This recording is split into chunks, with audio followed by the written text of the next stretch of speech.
this is a story all about how I found myself working here in Livertown. So sit right back as I tell you my tale as we contemplate the beginnings of this Korean American male. The story began about 40 years ago when I was born from my mama in the city of Seoul, the second of two.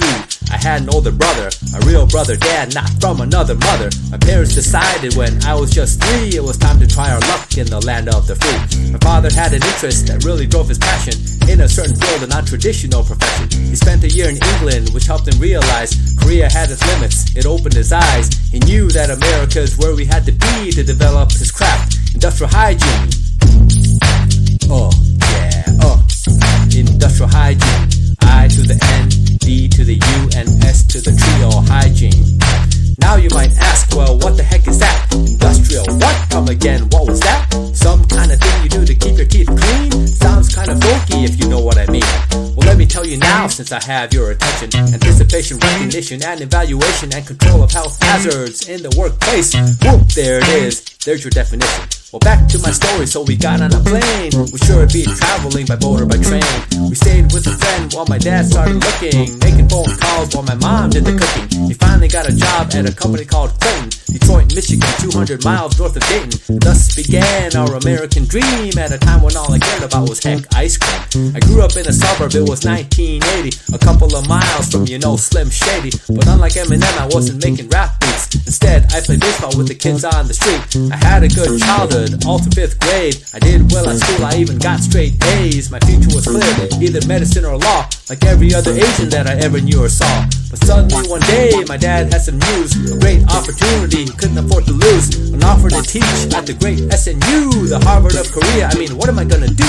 We packed up our bags and flew across the ocean to start a new life, a major transition. The hardest part for me was Korean public school, where suddenly the smart guy was now the big buffoon. But even worse than that were the physical beatings. These were commonplace as a method of teaching. I got my share of licks, though I did nothing wrong. We even got punished when we couldn't sing a song. Nevertheless, after about 1 year, I wasn't number one, but I was pretty near. You can't keep a good man down, that's a fact. Cream always rises, I knew I'd be back. Big Swick in the house, crushing my enemies, driving them before you, and hearing the lamentations of their women. Yeah, well during this time, unbeknownst to me, my dad's star was rising, he was on TV, talking about asbestos and mesothelioma and other harmful agents that were causing carcinoma. The first CIH professor in this field, he modernized IH in a country that had healed just recently from war and the communist invasion. He played a big role in the Industrial Revolution, and now he is regarded as a founding father of IH in Korea. They call him grandfather, because his first students are teaching across the nation with students of their own. That's 3 generations. Around that time, I was in high school, enrolled at SIS. Now that was pretty cool. That paved the way for my move to UCB. Berkeley, California is where I had to be.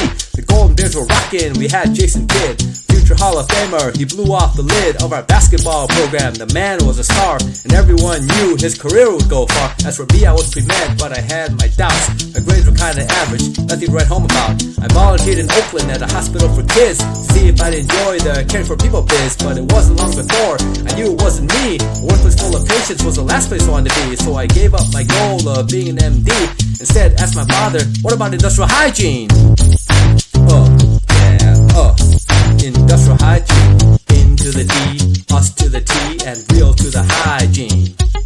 The more I learned about this awesome profession, the more I realized that this was my mission. So I went to grad school to get my degrees in industrial hygiene, master's and PhD.